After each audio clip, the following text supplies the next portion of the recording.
Ayan, nakasalpak na. Ka-timing na, Alfred. Sakto na ilalim. Sisipatin natin yung ano doon.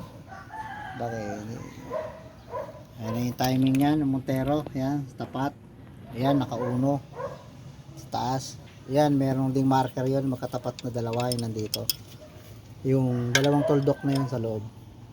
Ayan o, may marker. Tapos, pag nakakabit na, tatanggalin mo na ngayon itong tornilyo na to. Ito. Kasi ito yung clutch nito para kumapit dito sa para hindi siya maingay. Hindi kakalapak. Kasi bago ka magtanggal nito, kailangan lagyan mo rin to ng tornilyo kasi hindi yan magpapantay. Iingay yan. Ito yung balancer clutch niyan. Boss, yoy! Lagi ka na po, magdamit ka naman. Ano, nakabaklas mo na ba yung bagaw? Tapos na ito tapos na. Pusot! Pusot! Pusot tayo ng piston. Piston. Durong yung piston, gano'n na nakagano. Kamintana. Sila piston. Ha?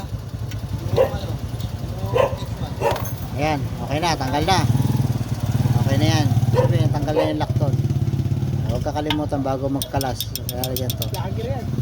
Lager. Lager pa naman kami. Pantay na yan. Ano?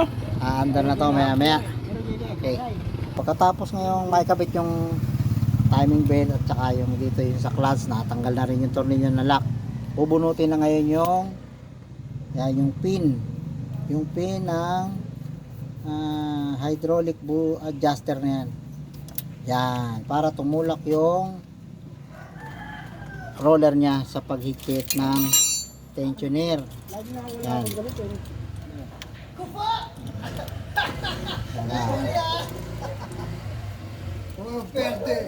Ayan. Sakto na yan. Pantay. Lahat ng bearing bago. Ayan, lahat ng bearing bago. Ayan.